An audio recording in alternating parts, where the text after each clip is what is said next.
I can remember suddenly coming up against some soldiers. And now, can I just put this into perspective as well? So we are talking about 40 years ago. So this is way before 9/11, way before sort of any kind of um, terrorist issues that there are now. So you need to put that into perspective about what time of the out the timeline, and so what happened is we came across some soldiers, and we realized that we had actually walked into Pakistan, and these soldiers they were at the border. There was quite a lot of there was quite a lot of security at this particular border between Ladakh and Pakistan at the time, and so we were escorted back to the back to the back to the border by gunpoint. Welcome to the Where Have You Been podcast. I'm your host, Bill Ream, and each week on the pod, I have conversations with incredible guests from all walks of life. Expect to hear funny, crazy, emotional, life-changing, and even sometimes life-threatening stories and experiences that will entertain and inspire you.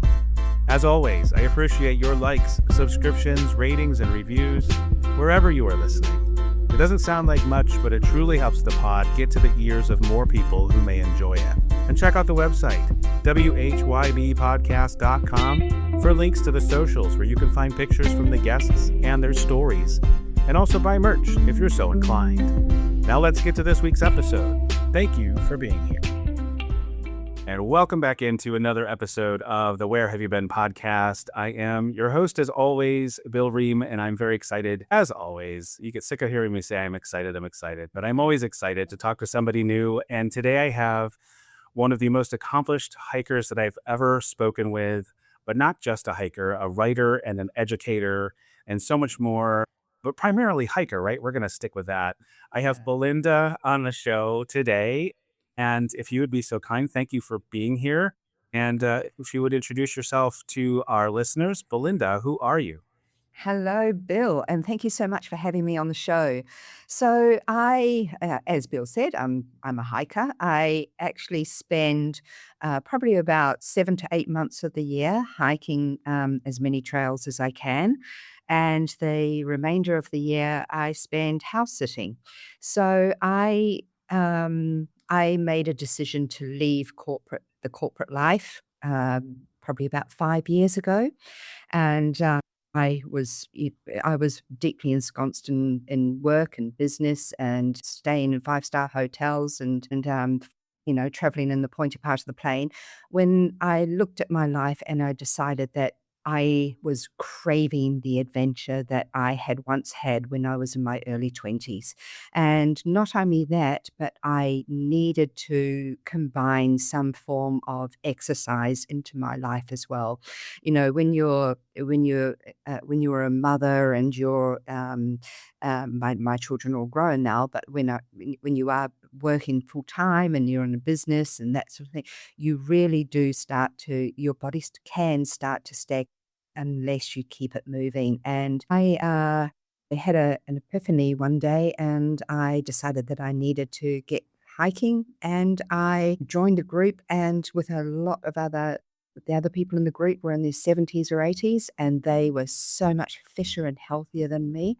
And I looked at those people and I just thought, I want to be you when I'm your age. And that's literally how my hiking started. So now I have a hiking blog called Soul Treader. And in my hiking blog, I teach people how to hike safely and responsibly. And I try and hike as many worldwide trails as I can, bringing excitement to my life until one day when I may have to return home and get into grandmotherhood. And probably still looking forward to that day as well, I right? am. I am so jealous of my friends who are grandparents. I really am. So I know I said that with a bit of like, I will have to, but it's quite funny because my children have said, oh my God, I think you might be a dangerous grandmother. Oh, no. One of my daughters said that because I was saying, and and I'm going to take them hiking and we can sneak out in tents. And my daughter's looking at me in absolute horror. I honestly, But my very first thought when you brought this up, my very first thought is you taking like a 6 month old strapped to your, they have those like front packs that you could yeah. carry the baby, and I could absolutely saw that in my mind. Yeah, no, That's no. But my hilarious. other daughter did, she did say, you will be the most perfect grandmother. You will let the children, eat the cake batter out of the bowl before it even Mhm. reaches the oven. Excellent. And let them Yeah, climb on things and explore. absolutely. Be children. That's wonderful. So you mentioned the website. Are there any other socials or anything? And also on there, you said blog. So you're also telling about your adventures A- after you have them, right? Absolutely. So on Soul Treader, I also have a book called Hike It Right: Health, Safety, and Hygiene on the Trail, which it's actually it's a free resource. It's 78 pages of just that health, safety, and hygiene, where I talk about electrolytes. I talk about how cold and heat related illnesses, and how to be safe on the trail. I also have interactive packing lists, which are a great resource. And I also have a lot of trail guides where I've talked extensively, I write extensively about the trails that I go on. So they really are sort of really good guides to particular trails all over the world. So excellent. And this is somebody who has firsthand experience. You just told me as we joined each other today, maybe I shouldn't mention this, but that you just went through a bout of hypothermia. That is That's frightening. It was frightening, and it was a real wake-up call because in all of my guides, I see, your electronics may fail, so always take a compass and a map. And, I've never had an electronic fail on me before. And what happens? My electronics fail because electronics don't work in the middle of cloud or when it's absolutely pouring down with rain. The touch screen on your cell phone does not work. And I was so surprised at how quickly, once I got wet and the temperature plummeted to around about 35 Fahrenheit, 2 degrees Celsius, it absolutely floored me how quickly hypothermia started. I got into the danger zone of hypothermia, and then this story basically happened that I was on the trail, and I knew where there was a road, and I knew that I had to make my way over to that road, and I had to go cross country, and it was only half a kilometer, so that's about a third of a mile, but by the time I got to the road, I was starting to, I was shaky. I was stumbling. I really was going downhill really quickly. Emergency beacon on me, but I knew that there was no way that anyone was going to be able to. Was going to be able to land where there was cloud. I know that we were quite close to a road, but I was also on the Canary Islands, which are an autonomous group of islands belonging to Spain on the just off the coast of Western Sahara. So they're supposed to be beautiful, warm, tropical islands this time of the year. And the weather forecast had been for, sun, hot sun. And I had no reason to think that we were going to, the proverbial was going to hit the fan. And it really was an eye opener at how quickly hypothermia could set in. So hyperthermia is when your body is too hot and it can't cool down effectively. And that's a heat related illness. And it's the number one cause of death for people who are hiking in USA. And then you've got hypothermia, which is when your body is too cold and it can't generate heat fast enough. And yeah, so yes, it really was an eye opener. So somebody found you, or you found a place, or I I'm got just to the Yeah, no, that's fine. I worked out that there was a road, and with my compass, I managed to find the road, and there were, a few cars going back and forth and 3 cars passed me. I was hitchhiking. I was ready to push the SOS button because I knew that I was on a road, but again, I wasn't 100% confident with the SAR, that search and rescue. capabilities of the island. And then a French couple stopped and picked me up and got me down to a warm place, down to the nearest town. But the first thing I did when I actually got into the back seat of their car was strip off in the back seat. So you have to actually get your wet clothes off. That's the number one thing that you need to do. And they were French, so French people don't worry about that kind of thing. Right. So yeah, yeah. So Wow. it really was interesting, and yeah. And well, So and thank goodness, like, obviously, and like you said, you're very experienced now with all of this, and so like you said, you knew to plan ahead. You had the compass, you had the map, you knew where to yeah, go, and yeah, so thank goodness you weren't just completely lost somewhere in the middle of nowhere. It yeah. starts to affect you mentally too, doesn't it? Yeah, yeah. So with hypothermia, you begin slurring and your cognitive skills just disappear.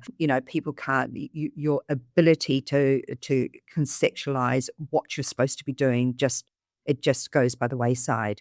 And so at that point, I knew that I could either get into my tent, strip out of my wet clothes, put my dry clothes on, and try and get warm, and I knew that it was freezing, and I didn't know how long it would be before somebody got to me, and I knew, like, the my whole core had started shivering, so you kind of have the shiver within your core, and it's something like I've never experienced before, and so those are the physical, the physical things that happen to you, and then further on down the track, then you start losing mental clarity, and it's critical.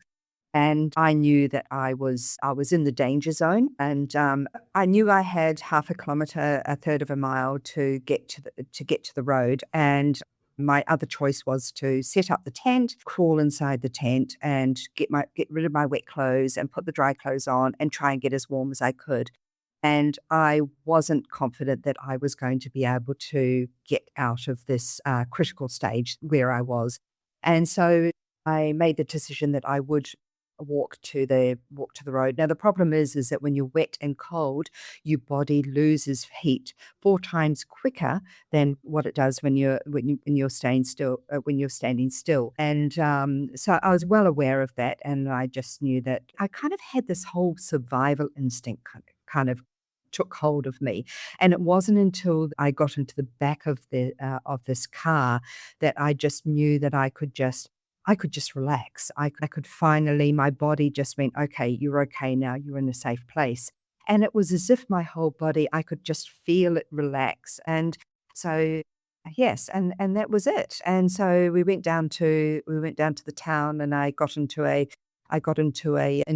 hotel room, lovely warm bed, and I just warmed up slowly and consistently with, warm drinks and warm bedding. I didn't go straight into a hot shower. That's probably one of the worst things you can do. I can remember being at school, and we were taught back then, this is like, quite a few years ago, when political correctness wasn't a thing, and we were told that if somebody has hypothermia, that somebody else gets inside the sleeping bag with them and gives them a cuddle. That's probably one of the best ways that you can actually get warm when you do have hypothermia. So, but my partner wasn't there, so yeah, that didn't happen. The hotel staff was probably friendly, but maybe not that Yeah, friendly. Well, yeah, I'm glad that everything worked out. Obviously, you're yeah, still here to talk with us today, so yeah, that's excellent. yeah. One thing you also touched on before we get into like travel stories and things like that, and some of your other experiences. There's a great way to kick off the show, by the way. It was a great, unique story, and nobody's ever told me anything like that. But you touched on something else that you do the other parts of the year when you're not actually hiking. You said you're like house sitting. We've touched on it before, I believe, maybe one time a long time ago. Mm. But I think it's a fascinating form of being able to do some travel. And I'll let you talk about it because you're kind of an expert at it. And yeah, I'm interested to hear more about the house sitting thing. Absolutely. So, house sitting is, for those who don't know, house sitting is when you go into somebody's home while they go away on holiday and leave you in charge of their house. And more often than not, a pet, whether it be a dog or a cat, or a dog and cat.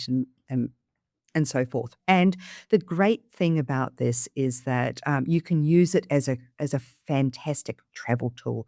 You don't pay for accommodation if you have a diet if you restriction, vegan or celiac or anything. You can have full use of a great kitchen where a household kitchen where you can cook your own food. So for those who are budget conscious or they just want to immerse themselves in slow travel, going doing house sitting is a fantastic way to do something to travel affordably and also safely because when you're in a hotel, especially if you're a solo traveler, when you go down to a restaurant, you then have to make your way back to the hotel, and that can have its own problems. But when you're house sitting, you can cook a meal and then you can curl up, with your second glass of wine in front of the fire and just enjoy the evening. So uh, my partner and I, we house sit for probably for 5 months of the year, and we have house sat in some of the most amazing locales. We've spent a lot of time in Spain, and that's fantastic. You go to the Marqueta, and you get all the Spanish, the Spanish local foods. You barter in Spanish and it's absolutely amazing. Then you go back to somebody's kitchen, and cook a huge paella in a paella dish. It's just amazing. So it's a great way to experience a town as well, or a country, or somewhere where you've never been. Yeah. And how do you find these places? Okay. So Because you've done this sort of all over the world, right? yeah. So, I we use apps. So there's a few apps that you can use, and the great thing about these apps is that you can see reviews from other sitters, and then the homeowners can also review you. So everyone's kind of after the five-star reviews. And when you get a five-star review, that means that you're more likely to be chosen for for the next house sit. This kind of house sit is perfect if you're wanting to travel solo, and sitting at a restaurant table is something which, by yourself is not something which you're comfortable with. And there's a lot of homeowners, they see a single woman applying and sometimes they're absolutely perfect, especially, some animals, especially if they're rescue dogs, can be a little bit, anxious around men. And I have seen that quite often, single woman only. And so you use these apps and you apply through the apps. You have a profile, and then you apply, and and everything's kind of done on the app. It's very easy. And there are some apps where you can actually pay to do it, but we don't get paid to do it. We just do it as something for as an accommodation base. And we typically tend to go for the house sits which are a month. And I'll give you a prime example. So I came off the Canary Islands. The hike that I was talking about before was the GR131, which is a 500 kilometer, I think 350-mile traverse through the Canary Islands. And I got to island number 3, and not only did I have hypothermia, but I also had a broken tent. So I had to get a new tent. I mean, this hike was doomed from the beginning. So I decided I'd get off and I'll go back and finish that hike another time. And so I got back to the UK, and I kind of need somewhere to stay for a month. Now I can go into an Airbnb. I can go into countrycottages.com or, whatever, or I can sort of, stay in a hotel. And so none of those are very appealing. So I looked up on my house sitting app, and I've secured a 5-week stay in this lovely mansion in Norfolk, which is a county on the east coast of England, looking after a dog. And that is going to be my home for 5 weeks. And, it's a great way to travel. And this literally took me 2 days to organize.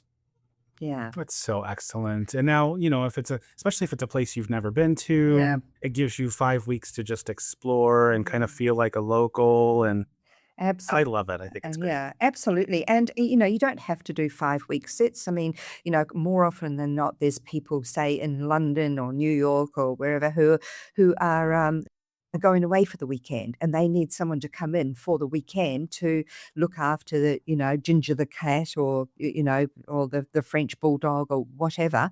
And that's a perfect time for you to go to a city and just enjoy the city and, go out and, see a show. And just as long as you're there looking after the cat and or a dog, as long as you're able to be there to feed and, make sure that the pet is, looked after, well, then, it's a perfect way to travel. Yeah. Yeah, absolutely.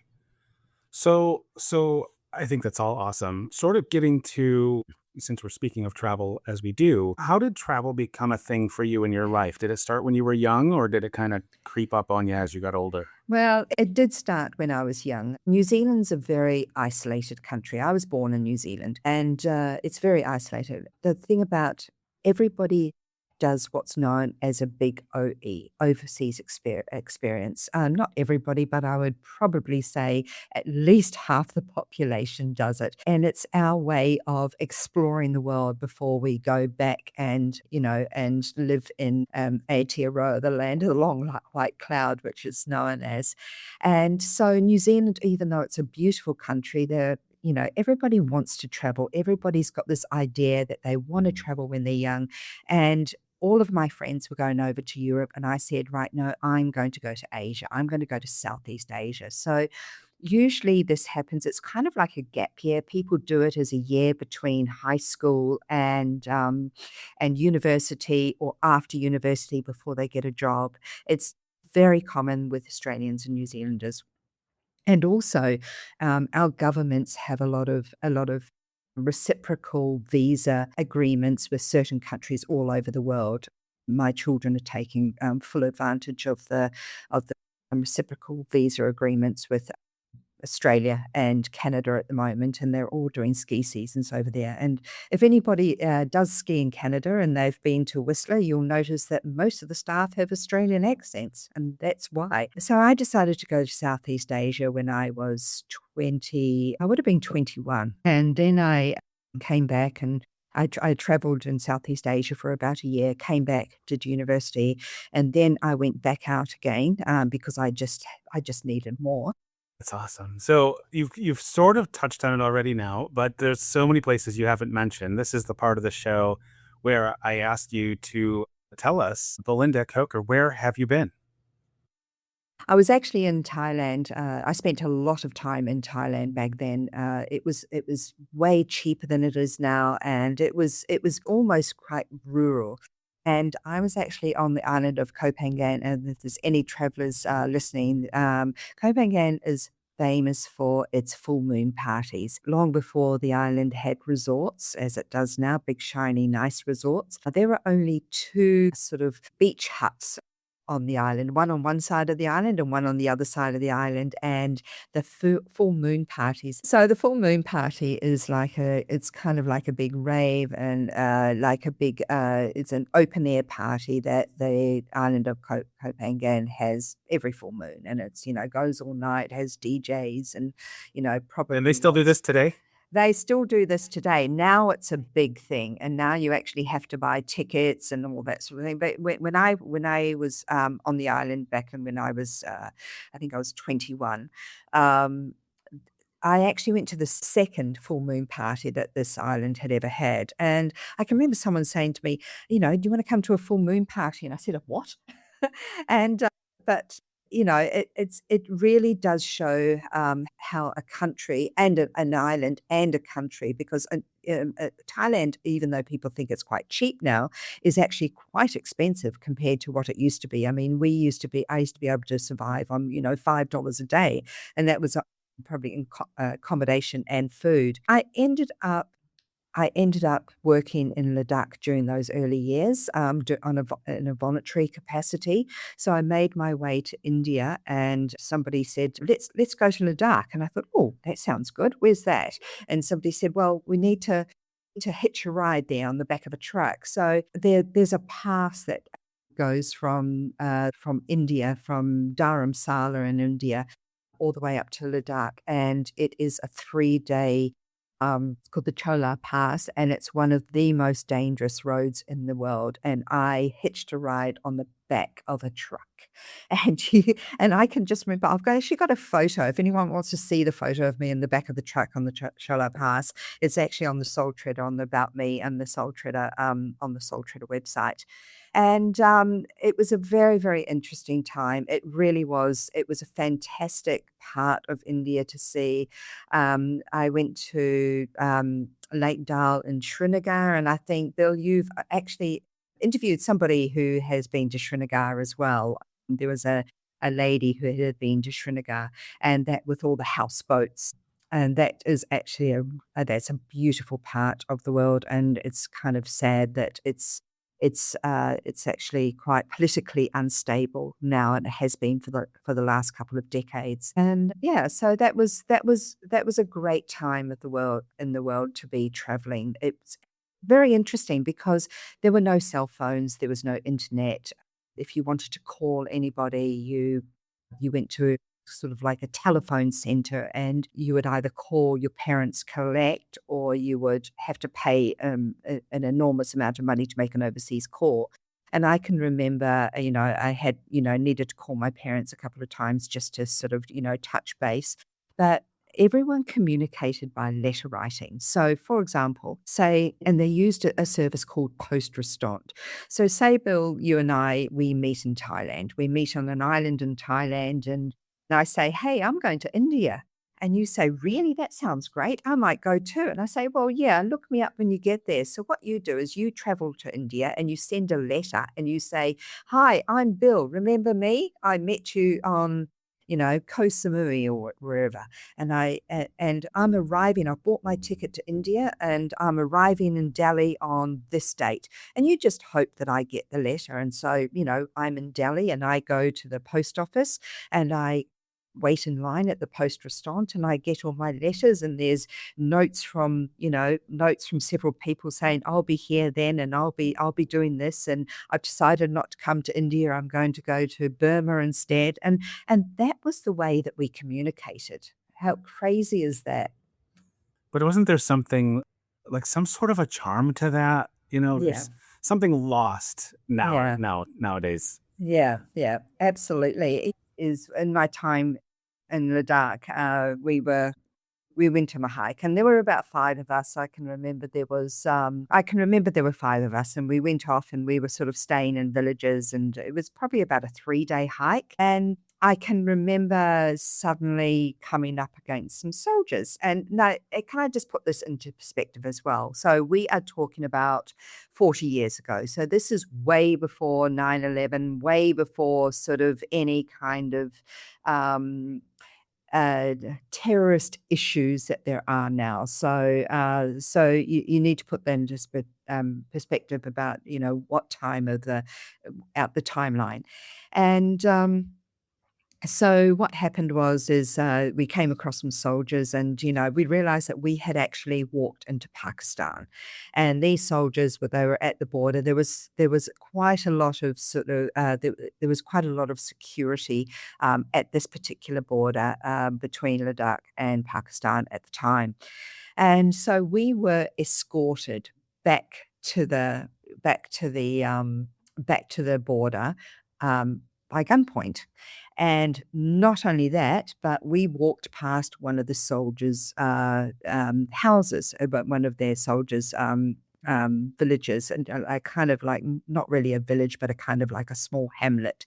And we were motioned to go inside the house, and the soldier's mama prepared us a meal, a meal. We all sat on the floor with, I think I can remember that I think there were 3, but there ended up being 2 soldiers on one side of the room, sort of still with their guns, and we were all eating the food. And here we were, I mean, here we were eating our meal, just totally unaware of the dangers that, where we were. Because don't forget, there was no such thing as the war in Afghanistan, anything like that. There was none of that back then. We were also totally naive as well. And anyway, so they escorted us back. It was probably took about this whole ordeal, probably, and really, when I say ordeal, it wasn't really an ordeal, but we just really didn't have much concept about what we had done. We knew that we'd crossed into a border and we were technically in trouble. And anyway, so they escorted us back to the border. And we didn't even realize that we'd crossed the border back into Ladakh. And it was kind of like this invisible line. And suddenly they stopped walking. And we sort of looked back and sort of, okay, what's going to happen now? And anyway, they started waving at us. And I went, what does this mean? Like a I said, like a goodbye wave or like a shoo? like no, like a goodbye wave. So they Oh started my waving at gosh. us, and then and so we just kept on walking, and one of them raised their gun up and went "Du-du-du-du-du-du-du," in the air. It was just bizarre, and that was probably one of my most bizarre encounters I think in my life. But I mean, we are talking about back in those days where everything was a lot more simple. Everything seemed to be a lot safer. And, I say that if my daughters ever got into that situation, I would be totally mortified. And, it Oh, kind for of says that, sure. if I sort of love all this adventure and, and I've done some, great things. And well, I think they're, fun things, adventurous things, whatever. And, think I'd be, quite, easygoing with my children, but I'm actually quite a helicopter parent. My last year, my daughter, she wanted to go to she was up in Europe from Australia, and her and her friends were going to a music festival in Paris. And I was so paranoid. I went and rented an apartment in Paris for the weekend so I could be there too. Because have you seen Taken? I just, if anything, if none of them came home and I needed them all to sort of, to check in with me that they were Did home. they know you were so they knew you were there? Yeah, yeah, and I Okay. mean, it's fine. I wasn't in the same apartment as them, but I was kind of in the same, escombment. So yeah, but I was, so I am a little bit of a helicopter parent. So like that. I mean, I was in the area. When I say I was in the area, they went to Paris and I was down in Portugal doing a hike. So when I say I was in the area, I was probably as far away from top of California to New Mexico. So we're not talking about, we're not talking about, the other side of the world. Right, right. Close enough that in need you could get there. Yes, yes. Well, I wanted someone to be there to raise the alarm if something happened, Mhm. you know, s- spiked drinks and all sorts of things. So Oh yeah. my gosh. Oh boy. Well, okay, so let's do this. So you kind of touched on some of your things that you did in in the 80s, right? Yeah. Do we want to move on to the 90s and talk about and we can kind of go decade by decade or Yes. however you Yeah, yeah. let's go decade by decade. So when I was, after university, I decided I want to learn Japanese. So I thought, what better place to learn Japanese than in Japan? So I'm going to go and teach English in Japan. And I learned a little bit of Japanese, but probably,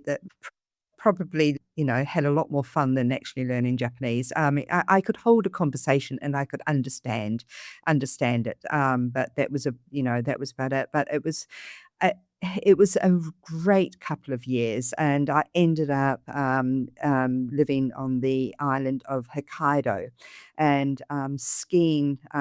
Skiing in the afternoon. I was teaching English in the morning and skiing in the afternoon. It was a great couple of years, and that's actually when I met my children's father, who was also teaching English, and he was Welsh, or he still is Welsh, and we ended up and a surfer. And he said, "Right, I'm going to teach you how to surf." And I said, "Oh, great, that'll be fun." So off we went. First of all, we went to Sri Lanka, and I learnt to surf in Sri Lanka, which was a gorgeous, gorgeous island, and I'm sure it still is a gorgeous island. And we ended up doing doing a surf circuit, sort of a surf safari around Europe and Biarritz and down. Portugal, northern Spain and Portugal, and then down into Morocco. And then we went back over to the UK and continued our surf safari up into the north of Scotland, which actually has some amazing reef breaks.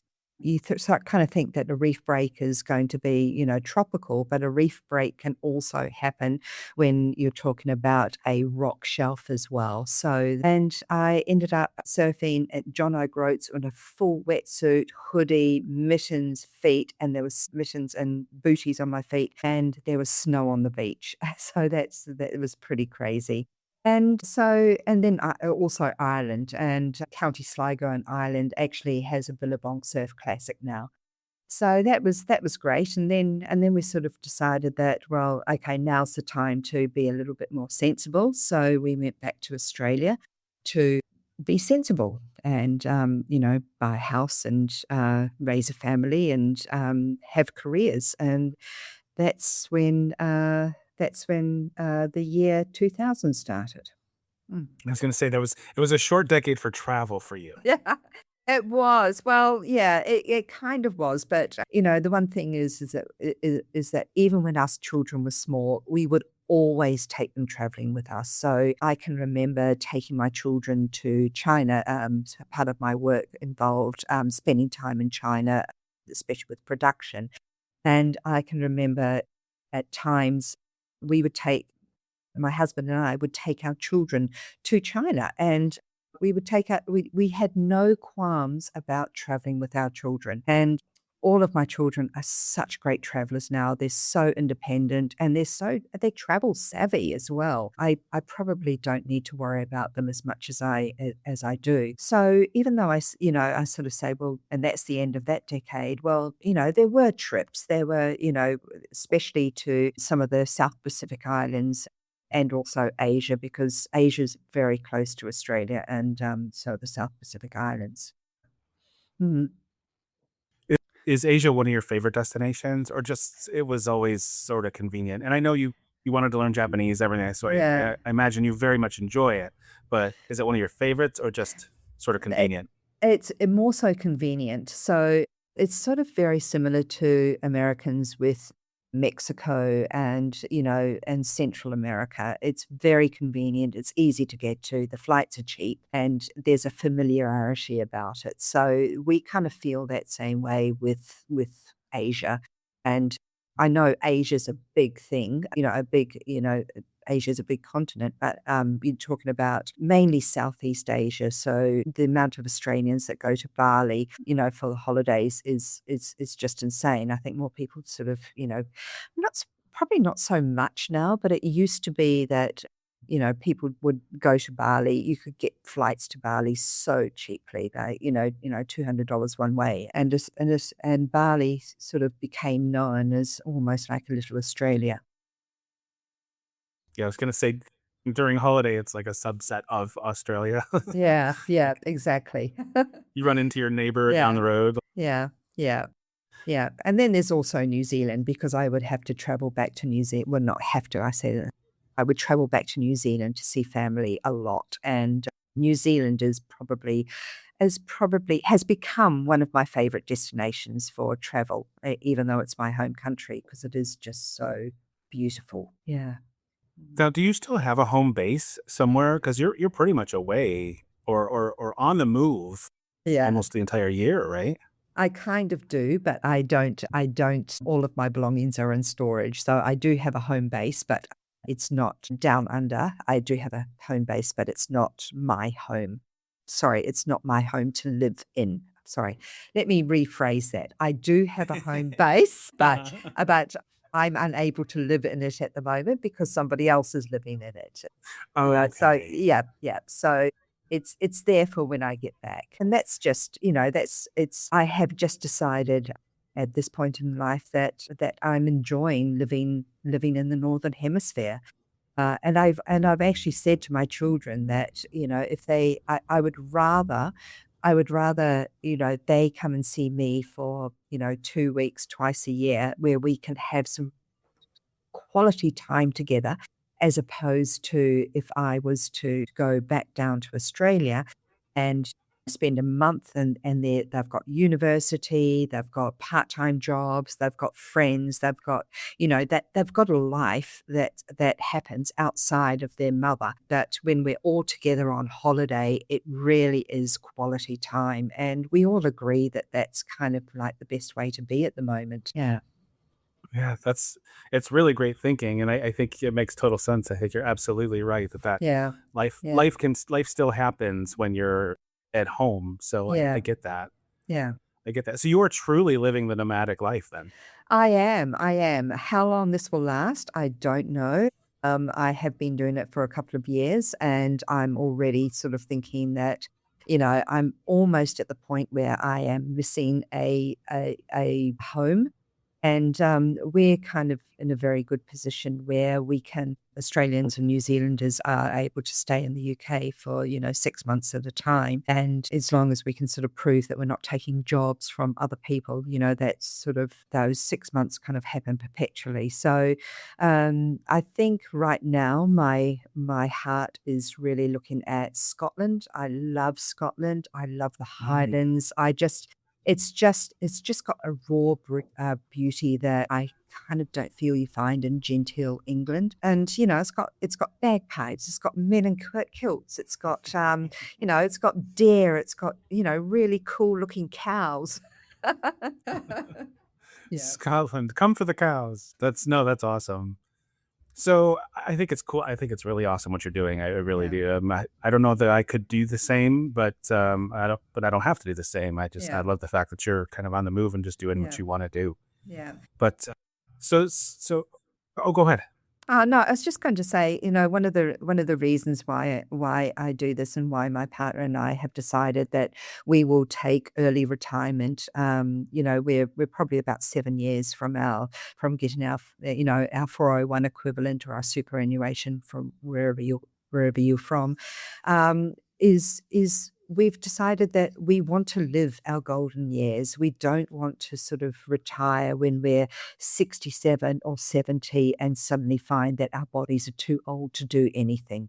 And there will be a time there it's in the not too far future where, grandparenthood will beckon us and we will need to go back and, and enjoy life with our extended family. So, I'm really glad that I'm doing this. I'm really glad that I have got the opportunity to be able to travel, and we do it very frugally. I mean, hiking, especially if you're backcountry camping or you're tenting it, can be a very economical way to travel because your costs are minimal, and then we've got house sitting as well. So if anybody is looking at making their life a little bit more exciting if they're middle aged or in their this is a great way to travel because you get to experience the world while you still can. I would like to think that I'm still fit and able when I'm 80, so or 85. So I literally only have another 20-25 years left, and that will go fast. Oh, for sure. Yeah. Yeah, absolutely. So again, I think you're doing the right thing. I wish that more people had the ability, and probably more people do have the ability to do, even at a younger age. If you just have to make the plan, right, Yeah. and figure it out, but it can definitely happen. So travel as we're moving along, decade by decade. We had sort of arrived on the 2000s, and I know that for that time period for you was a very different kind of travel because a lot of it was business travel, Yeah. right? But when you had business travel, did you have opportunities to still get out and explore as best as you could, I guess? I never partook in what I call leisure, business, leisure travel tacked onto the end of business trips. And I remember just not having enough time to go up the Empire State Building, not having enough time to do this, not having enough time to do that. And I ended up really not enjoying that travel very much.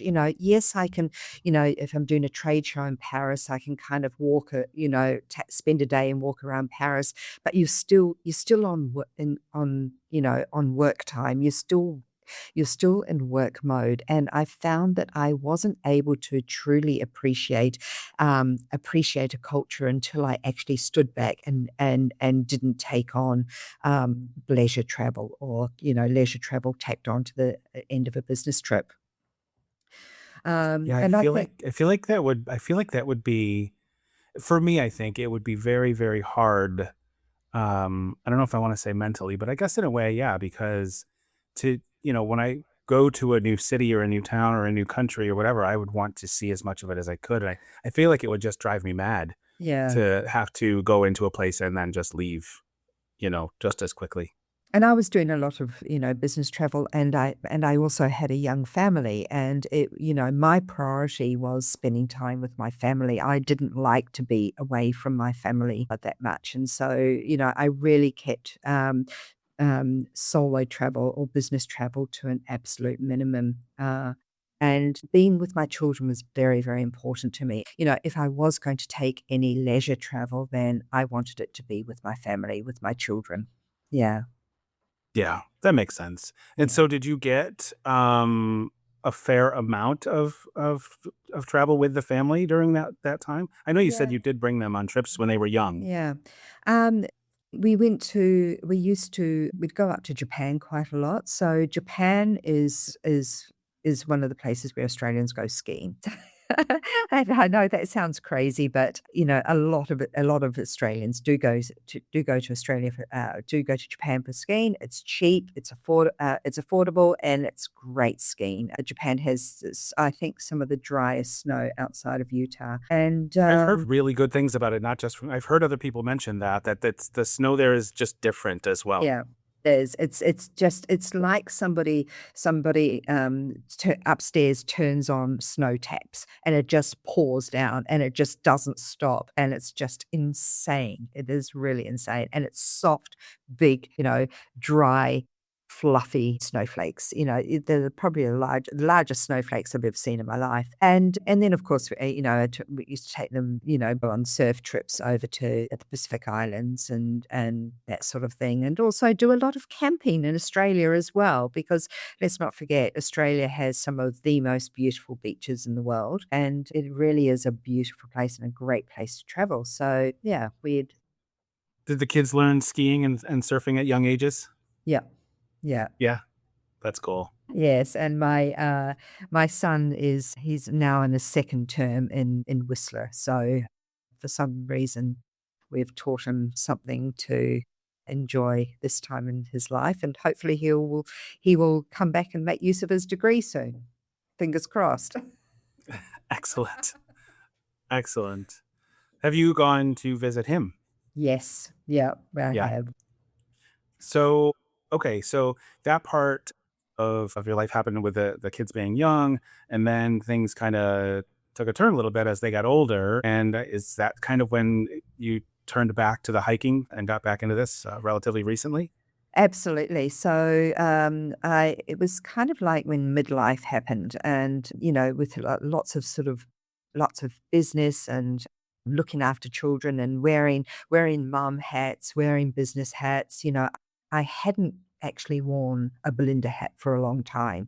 And I looked in the mirror one day and I realized that I was starting to age very fast. I was 55 years old, and I looked in the mirror and I thought, oh my God, you're kind of like a shell of what you used to be. Where's that vibrant, adventurous spirit that you used to have? Um, I felt that I was I'd put on quite a lot of weight. I was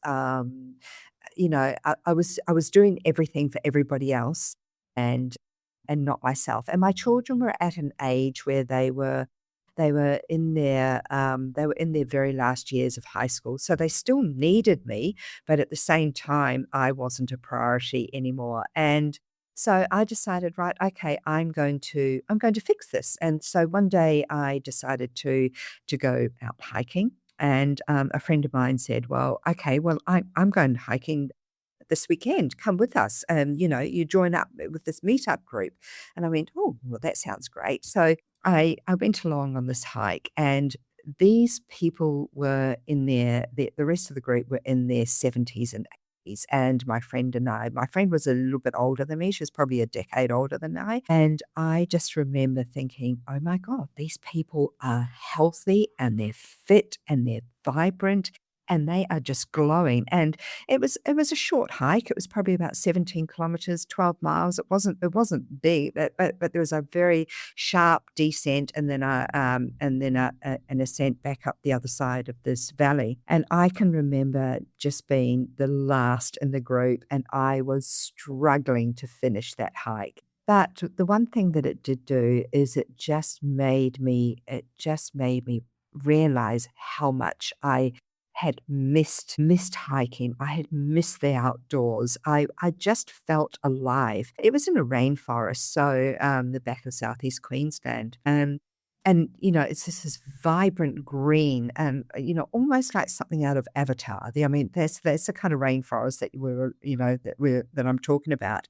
And I can just remember doing this hike and just absolutely loving it. And from then on, I just started to do day hikes, twice a week. I would get up at 3 a.m. and I would drive to this national park that I was talking about before.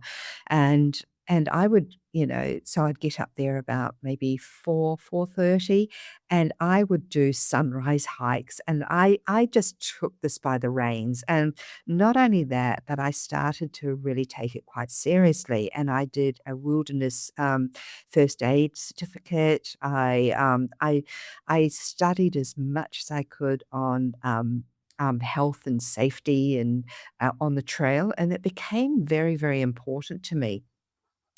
And, about a year after that, I started to do, overnight hikes, and I can remember my very first overnight hike, and I didn't even do a gear shakedown. I went out and bought a tent and sort of hoped that, I kind of got an idea how to put it together.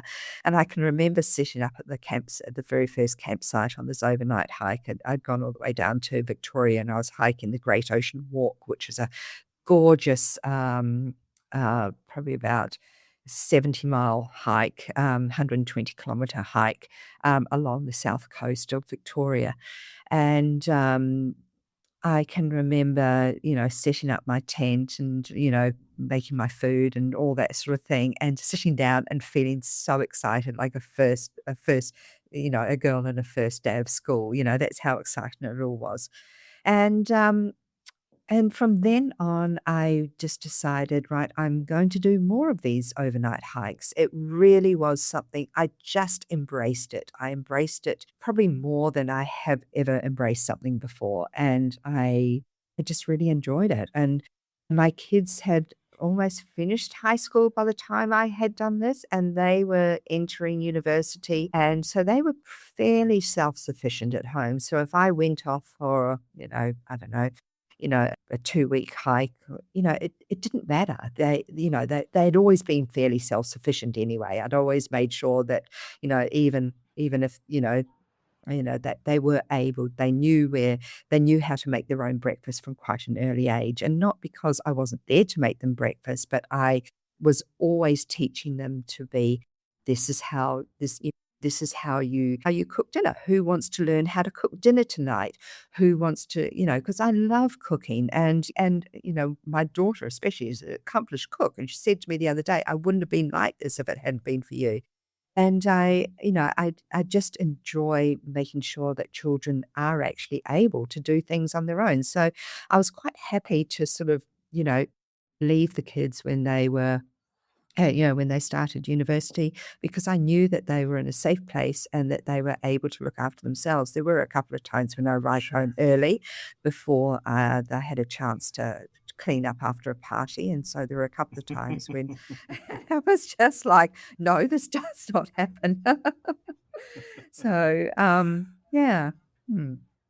Yeah, so from that point on, you say, I'll be gone for up to 2 weeks. Yes, yes. You never know when I'm coming I home. know.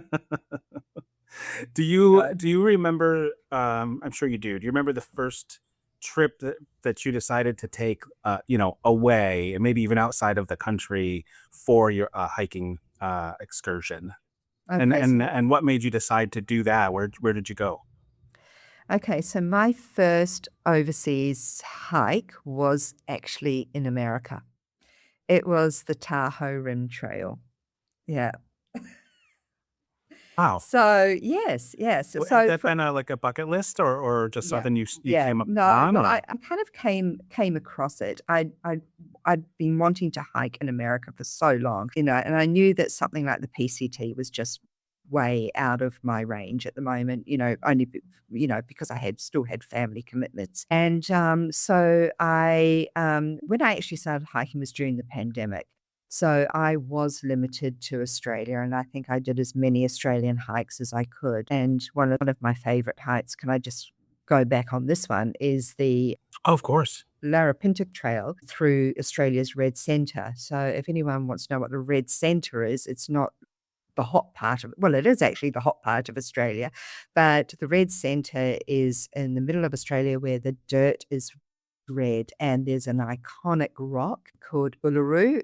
You may know it as Ayers Rock. So that sits right at the Red Centre as well. And the Ranges is about 200 kilometres from that point. And the Larapinta Trail runs right through Arrendenti country, which is the Indigenous tribe that sort of lives there. And it is the most spiritual place that I've ever been to. And I still believe that the middle of Australia is heartbeat of Australia. It really is. It's where the Australia's soul is.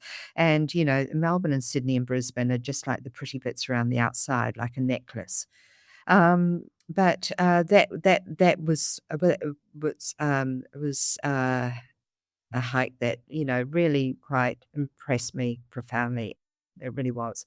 And then as soon as I was able to travel, I remember we as Australians were allowed to leave the countries. Well, actually, we were always allowed to leave the country, but it would be problematic to be able to come back. And that was one of the problems that a lot of Australians were facing during the pandemic. And I can remember when finally that ban was lifted and we're allowed to go, we're allowed to travel. So I decided I would travel to America and do the Tahoe Rim Trail. And it was just, oh my gosh, that trail is just magic. And I saw a bear. I can remember seeing a bear for the first time. And I think I was up in the North Tahoe, and I just got back on the trail, and there was, and a bear jumped out in front of me. And it was just the most magical moment. And, Americans go, oh, yeah, it's a bear. But they are pretty special when you're not used to bears. And, Yeah, I you would know have said most remarkable moment would not have been my my response. and I But can it was never threatening. no, no, it wasn't threatening. It just jumped out ahead of me, and I was just, you Oh know, shocked. gosh. And I was just like, "My gosh." And I just bought this new shoulder pouch and to put my mobile phone in, and I couldn't get the zip open in time to take a photo.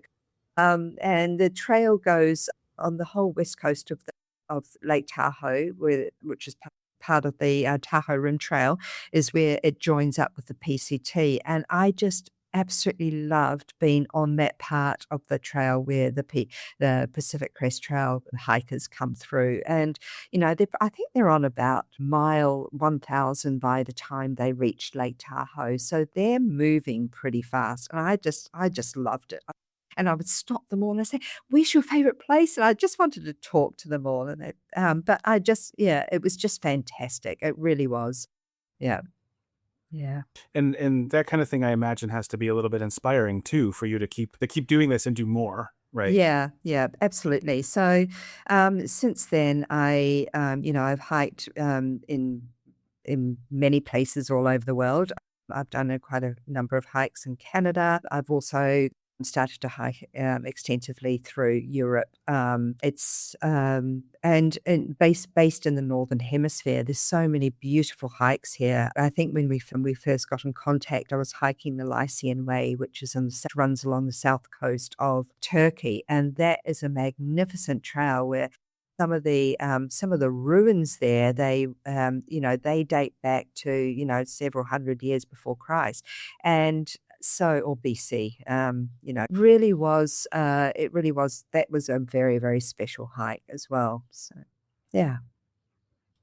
So I hate that we just got started with the hiking part because it's such a huge part of your life, especially in the last few years. And we're getting close to where we should probably head towards our final five questions. But I definitely want to hear more of, if you can pick out a couple of your favorite hiking, doesn't necessarily have to be a favorite destination or whatever, but maybe a favorite experience or some experiences that really stick out to you over the last few years of wherever you've been. Okay, so I think one of my favorite places to hike was Greenland. So I hiked the Arctic Circle from the edge of the ice cap. So Greenland is covered in ice for for all of the year, but the ice cap actually ends about 200 kilometers or 250 kilometers 170 miles in from the west coast, and I hiked from the ice cap over to the sea, and that was incredible. Oh my gosh. I met so many wonderful people. I love Greenlandic people, and I've made Greenlandic friends. And I can remember the polar sun was so hot.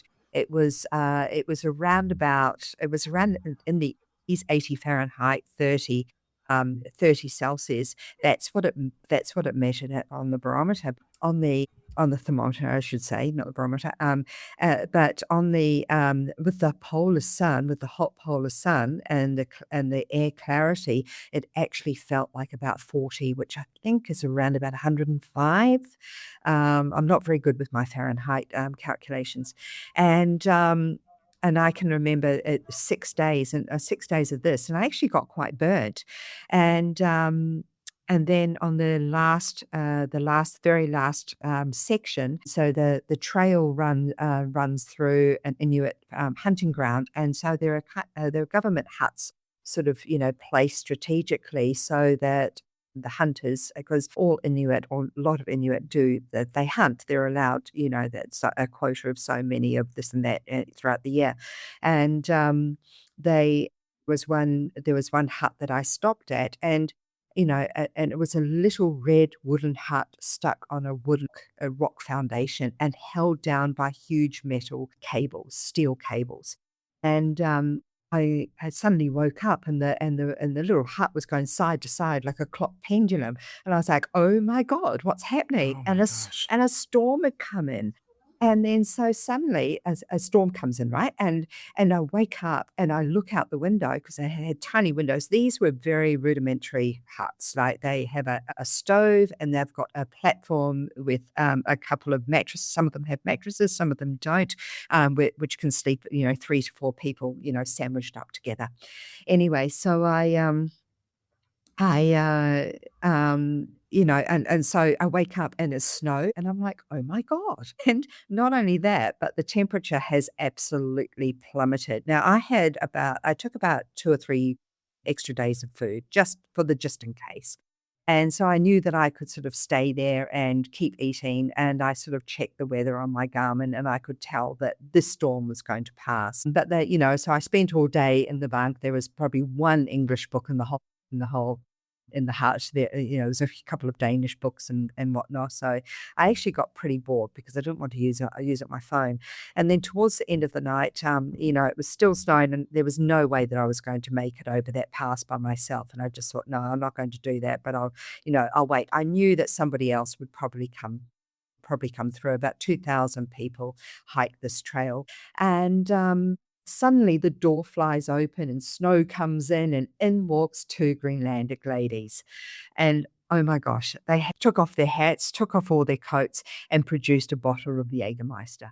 It was like, and that it was just incredible. Rescue. Rescue. Not that you Yeah. needed rescue, but But I mean, it was, and then the next morning, there's no way I would have gone over the pass by myself, and they're putting their boots on and putting all their gear on, and I'm just like, are we going over? And they went, yeah, we're going over. And so I said, oh, wait for me. And here I am, just, this little Aussie sort of, following these two Greenlandic ladies, over the pass and down into Sissamut. But the Arctic Circle Trail, that is a fantastic trail, especially to get a taste of Greenland. I actually preferred Greenland far more than Iceland. Yeah. Wow. Yeah. What a special story. And so Yeah. they'd probably done that enough times that they were like, oh, this is nothing. Yeah, yeah.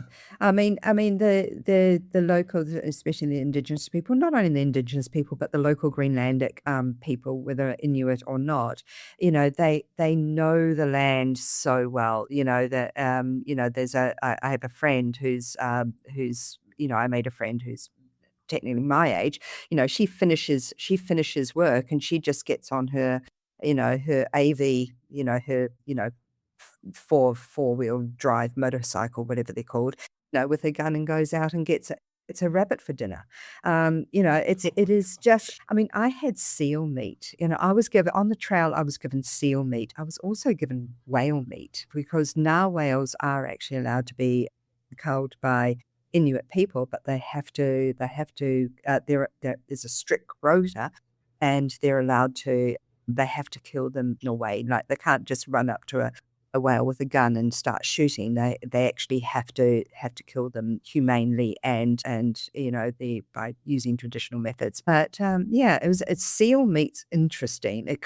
It's meat, but it tastes like fish. It's kind of like it's weird. It's it's counterintuitive. Yeah. Yeah, that would mess with my head a little bit, probably. I know. Yeah. Fishy meat. That's crazy. So, okay, so that was wonderful. Is there one or two other stories on the trail, let's say? I would say, if I was to say another favorite place to travel to hike is the Canary Islands. I was absolutely blown away at the raw beauty. And I think I mentioned earlier on that there are, a group of 7 islands off the coast of Western Sahara. So, in about 500, I think 500 or 800 BC, they were occupied by Berber people coming over from Africa, and they really have their own sort of indigenous sort of feel, even though they're Spanish. I mean, you still get the menu del dias, you still get all the tapas, you still get all the yummy sort of Spanish food and the awesome, great cheap wine. Oh my gosh, why isn't the rest of the world like that? And but each island is just so beautiful, and I think and probably because it's fresh in my mind, but I will always love hiking in Spain as well. And, lots of people say that, they love doing the Camino. I prefer wilderness rather than a Camino. I've done a Camino before, and I think it's a great way to travel if you want to immerse yourself into a country. The Camino is fantastic, any Camino Santiago. So there are several routes that lead to Santiago de Compostela. And so there's several routes. There's probably about 7 ways that you can go up through Portugal and Spain to arrive at Santiago. Actually meeting those Spanish routes are Camino routes coming from all over the world. As far as Sweden, as far as Russia, there are Camino routes all over Europe. And of course, the most popular ones are the ones in Spain where people sort of get onto either the French way or the northern route or the Portuguese route. So we did the Portuguese route when we attempted to have a call before, and later on this year, we'll be attempting to do the Camino del Norte, which is the northern route. Yeah, And just to be clear with our listeners, when you're doing these hikes, all of them are solo, or almost all of them are solo, right? No. I now have No? I now have a hiking partner. Okay, this last one in Excellent. the Canaries, yes, this last one in the Canaries. This was my first solo hike for a good 18 months. So, Okay. that's why I was really bummed that it just didn't go as well as Yeah. know what I was expecting. But yes, I have a wonderful hiking partner now, so which is kind of good, It's nice to have company, but I still do like hiking by myself. It's I don't know, there's something about hiking on your own which is kind of cool. You really are self-sufficient. There's something quite raw about it. Yeah. And it sort of probably not just connects you with the earth and connects you Yeah. with whatever, kind of reconnects you with yourself, right? Yeah, absolutely. Yeah, that's beautiful. Well, let's do this. Let's if you're okay with this, and it's a shame that we're nearing the end of this already, but let's head to the final five questions. And if there's anything that spurs for you, that's another memory that you'd like to share. Like I'm not in a rush for time, Right. but I just like to, yeah. So is that okay? Yeah, yeah. Okay, excellent. All right. So my question number one for you, Belinda, is, and I phrase this very carefully when I ask the question, of all of the places in the world that you have ever been, what was your favorite meal experience outside of your own home? Okay. Can I say my worst meal experience? I've Nobody's told me that. Yes, go for it. May I? Okay. So I used to go to banquets in China quite often. So part of my corporate work took me to China. And I would sit around at these banquets. And there were a couple of things that I had problems eating. Okay. One was snake. I just for me to eat snake, I was just like, "I don't know if I can eat this," and it kind of made my stomach turn, and everyone was, chowing down on these bones with hardly any meat, and I really didn't like snake, but the other one was crab, so I would often have to go there in October, and it was crab season. Now, we all think of crab, oh, nice juicy white meat. What they really, really liked eating was they'd take the shell and eat the yellow stuff inside, and that was their delicacy. I honestly, it just made me want to dry retch, and I was having so much trouble eating it. I really was.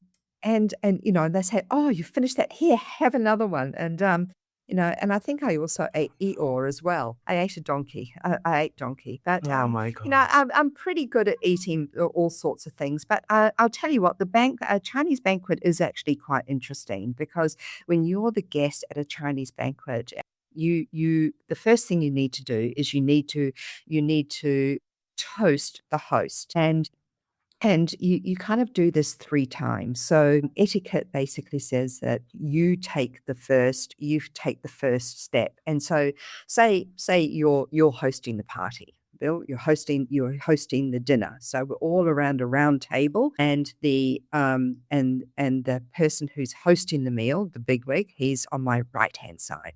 Okay, so and on the other side of the table with his back to the door will be his younger brother, if he's got one, or his second in charge who's there to protect him. So he will sit with his back to the door so that in and as a sign of respect and not, there's no danger or anything, but in the olden days, if they were to be attacked, he would be the first one to die. So that always happens. So we have what's known as a so I will then say to you, say you're on my right-hand side and you're hosting, I will say, I will drink to your health. So I'll say, "Bill, I'd like to drink to your health." And we both have these small sort of thimble glasses of rice wine. And it's seriously, I don't know, maybe it's 99% alcohol. I'd certainly think it's something like that. It's crazy strong. And so we would drink that and we would down it because it's rude not to down the whole thing. After a while, we'd have a little bit of a chit chat, and then I would say, "Okay, Bill, now I'd like to, I drink to longevity of our business." And so, we both drink to that. We clink glasses. You've also got to clink glasses, and you clink them, and if somebody clinks your glass with their cup lower than yours, that shows that they're putting you in higher respect. And if somebody clinks their glass with their glass higher than yours, that means that they're putting themselves in higher respect. So that's actually quite interesting as well. So then And my go-to were health, longevity of business, uh, and and good fortune. So those were my three go-tos when I'm, and then after that, everybody else can start drinking, and you cannot drink unless you toast somebody. So you might look across the table at Sam, whoever Sam is, and you might say, here's to you, and you both drink, and then you put your glasses down. And it's actually rude to pick up your glass and have a drink. I'm not talking about water, I'm talking about alcohol, unless you actually toast somebody. So the whole evening goes off with people toasting each other. And yes, there's a lot of toasting and a lot of drinking, and this is one of the problems that people sort of make, because when you are doing, if you are ever in China on business and you are at one of these banquets, then the very first night, it is actually, all about getting drunk. And if you can get the foreigner drunk, you can actually see what they're all about. And so that's why if you're at a business meal in China, you never start talking about business straight away. You never start talking about business at that very first dinner. It's extremely rude. Yeah. Wow, and could be very dangerous, I suppose, as Oh, the night could be goes on, very I good. s I Yes, guess. yes. Well, Chinese actually employ a drinker in every company. So their job is to encourage the guests, whoever the guests are, and I'm not talking about, me going there. I'm talking about, if they're doing a deal with, a customer or anything like that, is to try and get them drunk so they agree to something. And they're called the drinker, and they're known as strong drinkers, and they literally will drink this rice wine like it's water and still remain sober. Yeah. Oh my gosh.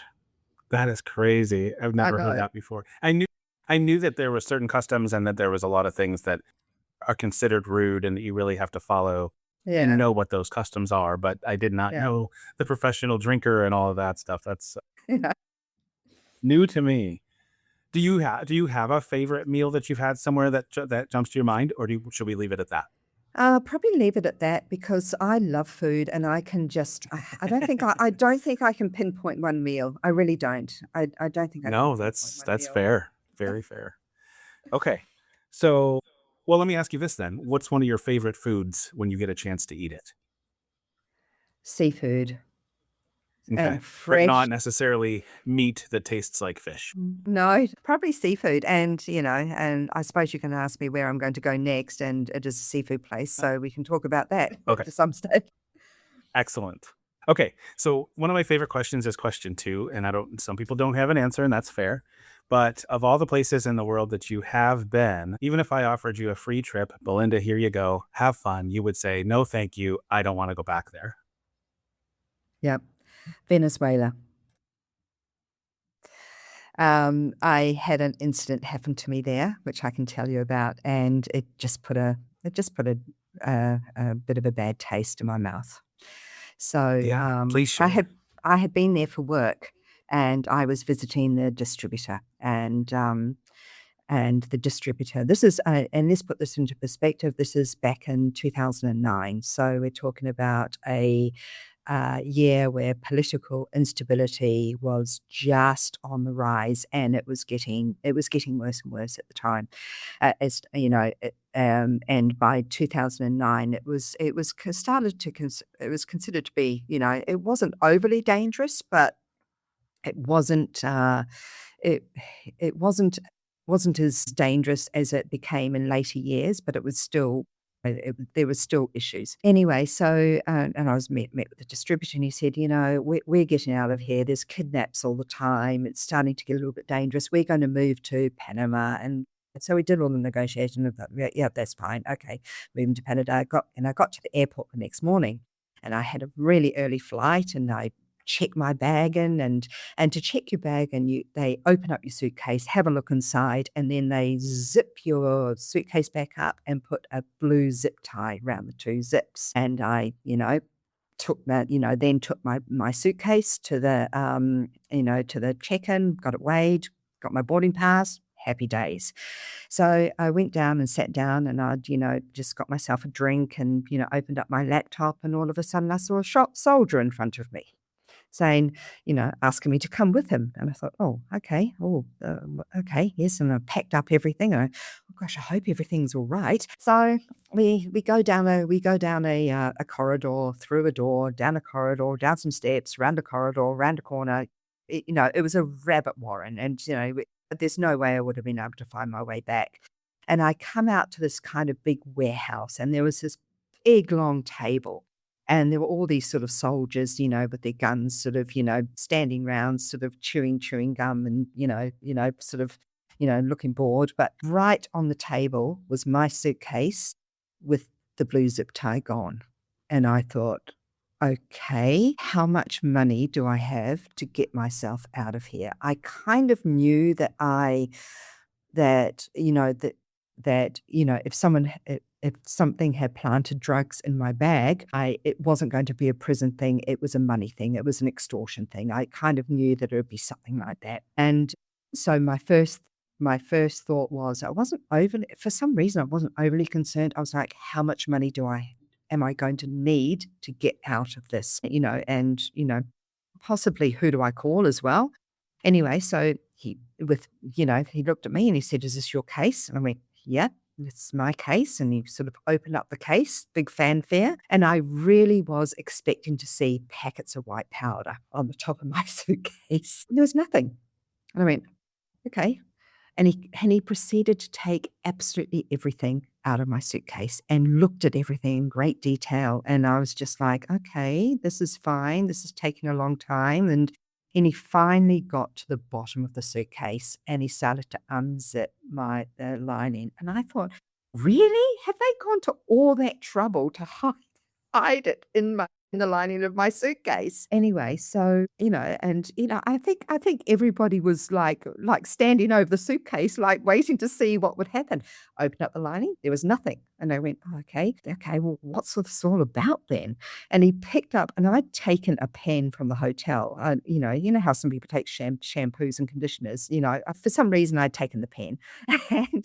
And he got the hotel pen and he just pointed at himself, like, "Can I have this?" And I was just like, "Take the pen, just take the pen, whatever you want. It's cool. Take the pen." Anyway, so, I had to repack my suitcase and I kind of packed up my suitcase and, did it back up. And then I was motioned by gun to get into the back of a small truck. It was an army truck. So on the back it was covered with a canvas.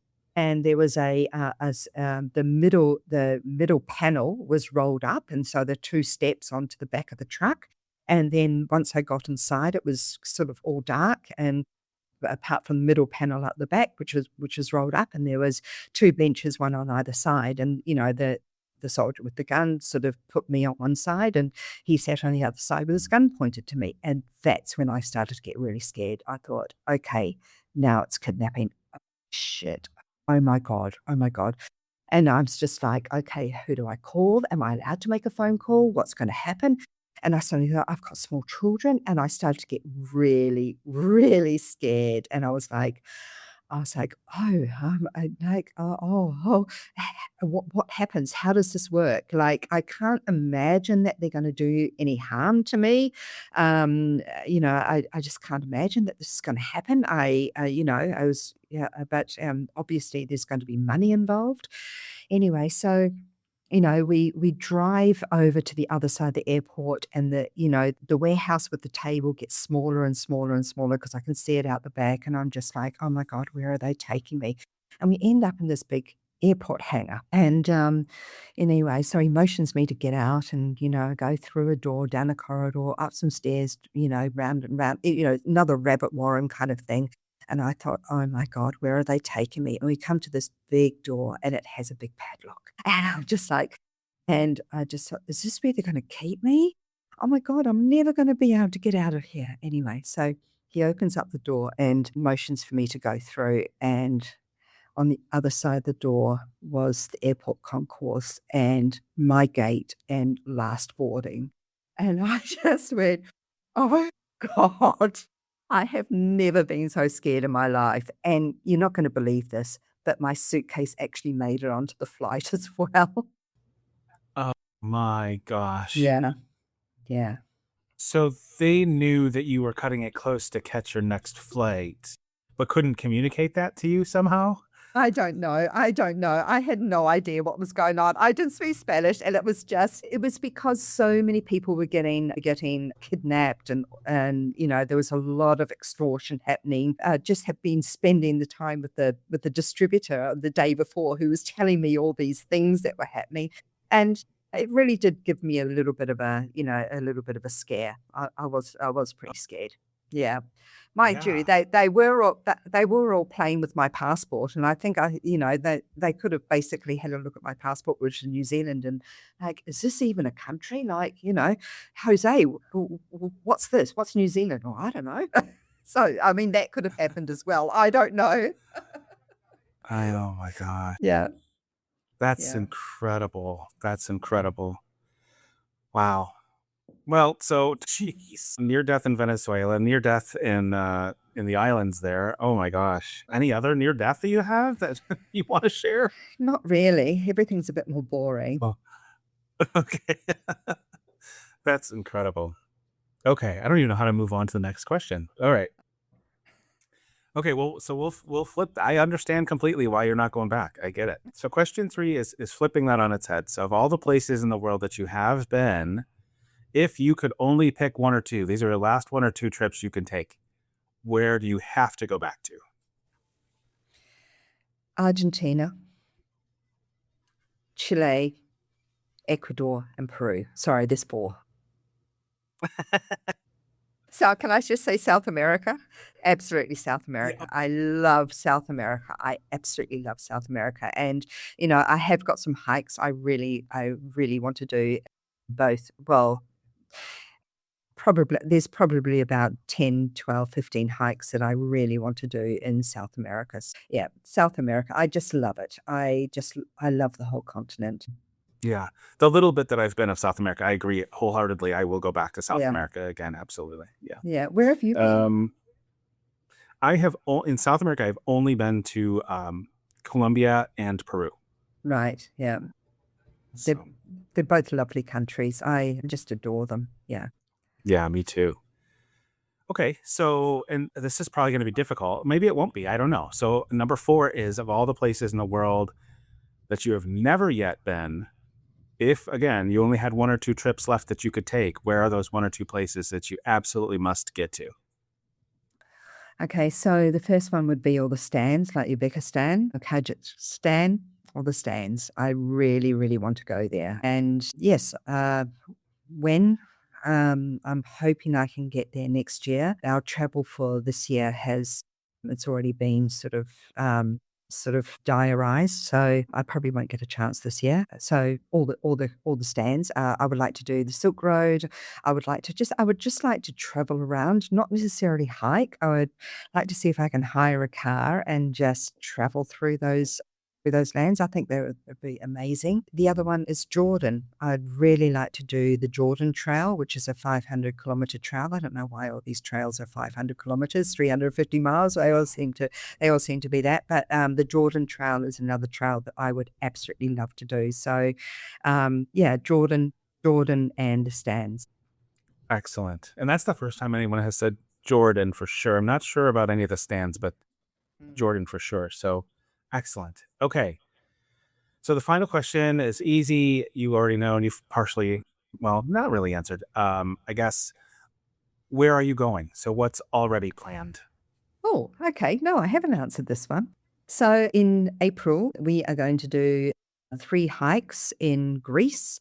We're going to start off with the long Pelion Trail, which is a brand new trail which has just opened up on the eastern coast of Greece, traversing the Pelion Mountains. And then there's another cute little trail, which I can't recall what the name is, but I just found it last night. So I've just added it into the itinerary in the middle, right smack in the middle of Greece. And then the Corfu Trail, which is on the west coast in the islands, and that traverses the island of Corfu. So we will be going to Greece, and there will be a lot of seafood. Well, actually, there won't be, not in the mountainous regions, but on the island of Corfu, apparently their seafood is amazing. So I'm really excited about that. Straight after that, so our hiking seasons kind of last for about 2.5 months. So straight after that, we'll be hitting the Cape Wrath Trail in the far western corner of Scotland, which is actually part of the Appalachian Mountains. So years ago, when all the continents were all cozy together and that part of Scotland broke off, it actually was part of the Appalachian Mountains of the USA. Yeah. No, wow. Yeah, That's so we'll be incredible. doing that. And then June, July, we have scheduled Tour de Mont Blanc, which is the famous trail that runs around Mont Blanc, and Tour de Combines, which is another trail that runs around the Combines Mountain. Yeah. So excellent. Very, very cool. And then maybe some more house sitting after that. And Yeah. then who knows, right? Yeah. In between, we kind of feel that we do need to. We actually have a permanent house sit, which runs 4 times a year and runs for a month. And that's perfect for us because we end up going back to the same place every time.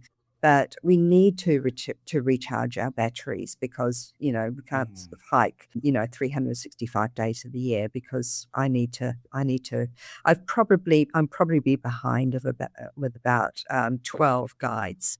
That's how behind I am. So I really need a month to sort of, to catch up. Yeah. Oh, that makes sense. Yeah, Yeah. like you said, I think recharge is probably a very good thing. Yeah, it is. Well, excellent. I love what you're doing. Again, I've mentioned it before. I love that you've decided to take this part of your life and just really enjoy it in the best way that you can. And it's great that your family supports you in this, and you get to spend time with them when they come and visit you wherever you may Yeah. be. And so I think it's awesome. Any last words? Anything you'd like to say or add before we hit stop on the recording? Probably that life is not a dress rehearsal, and it really isn't. And you only get one shot at it. So and if adventure just if you're just a bit too sort of concerned about taking that first step, maybe do consider house sitting as a good sort of halfway point where you can still go somewhere and you still are in a familiar surrounding, say a house, and in a safe environment. Awesome. And it's something that I think I might actually look into myself. So glad that I talked to you today. So, well, thank you so much again. Good luck on everything. I hope you don't have any more hypothermia incidents or anything like that, and that everything goes well for you. Although sometimes, not that type of adversity, but a lot of times adversity just adds to your Yeah. stories and your memories. But Absolutely. Yeah. Wonderful. But near death isn't necessary.